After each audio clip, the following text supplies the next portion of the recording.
एक महान बौद्ध भिक्षु रहा करते थे। वह बहुत ज्ञानी थे और बहुत ही शांत स्वभाव के थे और उनकी यह बात ही उनकी विशेषता भी थी। एक बार की बात है, बौद्ध भिक्षु नगर वासियों को उपदेश दे रहे थे। बौद्ध भिक्षु कह रहे थे कि शब्दों में जीवन बदलने की शक्ति होती है।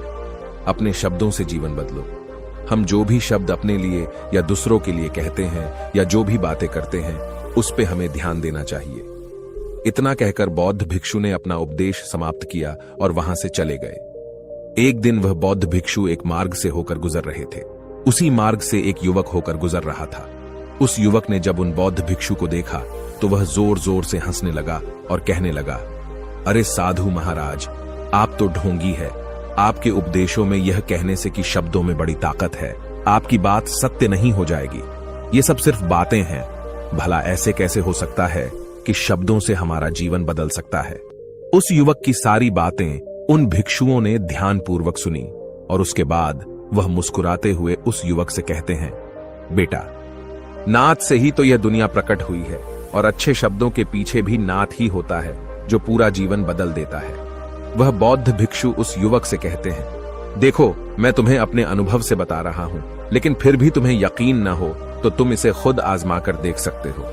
उन बौद्ध भिक्षु की यह बात सुनकर युवक थोड़ा सा गंभीर हो गया। उसने काफी देर सोच विचार किया और उसके बाद उन बौद्ध भिक्षु से कहता है, हे गुरुवर, अगर ऐसी बात है तो आप मेरे साथ चलिए।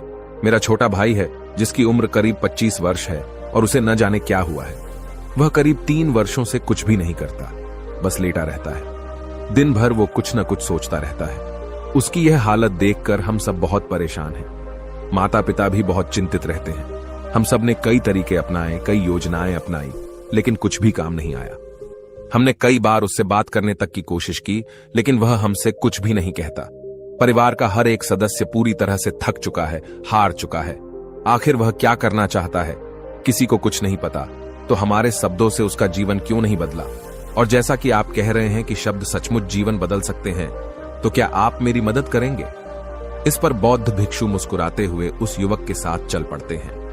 वह युवक उन बौद्ध भिक्षु को एक खेत में ले जाता है और अपने भाई की तरफ इशारा करके कहता है, हे गुरुवर, यही मेरा भाई है जो पूरे गांव में आलस और मक्कारी के लिए मशहूर है। आप कहते हैं कि शब्दों में वह शक्ति है जो हमारा जीवन बदल सकती है। तो क्या आपके शब्द इसका जीवन बदल सकते हैं? अगर यह सत्य है तो आप इसका जीवन बदल कर दिखाएं। उन बौद्ध भिक्षुओं ने उस युवक के भाई को ध्यानपूर्वक देखा। वह एक पेड़ की छांव में आराम से सो रहा था। जब बौद्ध भिक्षु उस युवक के भाई के पास पहुंचे और आराम से उसके सर पर हाथ फिराते हुए कहते हैं, उठो बेटा, बहुत देर हो चुकी है। यह सोने का समय नहीं, यह तो जागने का समय है। उन बौद्ध भिक्षुओं की आवाज सुनकर वह लड़का थोड़ा सा अचरज में पड़ गया।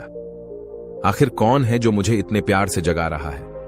वरना सभी गांव वाले तो मुझे आलसी और मक्कार ही कहते हैं। आखिर कौन है जो मुझे इतना अपनापन दिखा रहा है? उसने आंखें खोली और आंखें मलते हुए उसने पूछा, हे गुरुवर, आप कौन हैं और यहां क्यों आए हैं? इस पर बौद्ध भिक्षु उस युवक से कहते हैं, बेटा, यह प्रश्न तो मैं तुमसे करना चाहता हूं। तुम कौन हो? यही तो तुम्हें जानने की आवश्यकता है। उन बौद्ध भिक्षुओं की बात सुनकर वह लड़का जोर से हंस पड़ता है और कहता है, हे गुरुवर, यदि आपको मेरे बारे में जानना है तो जाइए और गांव के किसी भी सदस्य से पूछ लीजिए। आपको पता चल जाएगा कि मैं कौन हूं। आपसे हर कोई यही कहेगा कि वह तो आलसी है, मक्कार है, तरह तरह के ताने सुनाएंगे, तरह तरह की बातें कहेंगे। इससे आपको यह जरूर यकीन हो जाएगा और आपको यह पता भी चल जाएगा कि मैं कौन हूं। तभी बौद्ध भिक्षु मुस्कुराते हुए उस लड़के से कहते हैं, सबसे पहले मेरी यह बात सुन लो। मेहनती इंसान के खुद के शब्द उसे अंदर तक चोट पहुंचाते हैं, इसलिए कभी भी अपने आप को कोसो मत। अपने शब्दों को सुधारो। और मेरी यह दूसरी बात भी सुन लो। मैंने उन गांव वालों से नहीं पूछा कि तुम कौन हो, मैं तुमसे पूछ रहा हूं कि तुम कौन हो। लेकिन तुमने तो अपनी आदतें मुझे बताई। आलस तुम्हारी पहचान नहीं, तुम्हारी आदत हो सकती है, और इंसान नहीं, उनकी आदतें खराब होती हैं। इसलिए बेटा, तुम आलसी और मक्कार नहीं हो, यह तो तुम्हारी आदत है। बस इतनी सी बात है जो गांव वाले नहीं समझ सकते। ये सारी बातें सुनकर वो लड़का थोड़ा सा आश्चर्यचकित रह गया, क्योंकि गांव वाले हमेशा उसे मक्कार, आलसी और तरह तरह के ताने ही सुनाया करते थे। उन बौद्ध भिक्षुओं की यह बात सुनकर उस लड़के की आंखों में आंसू आ गए। वह तुरंत ही दोनों हाथ जोड़कर उन बौद्ध भिक्षु के चरणों में गिर पड़ा और उनसे कहने लगा, आप सत्य कहते हैं, यह मेरी आदत ही है और मैं इस आदत से बहुत परेशान हूं। मैंने बहुत कोशिशें भी की, लाख उपाय किए, लेकिन मैं अपनी इस आदत से छुटकारा ना पा सका। इन आदतों से बाहर आना बहुत कठिन है।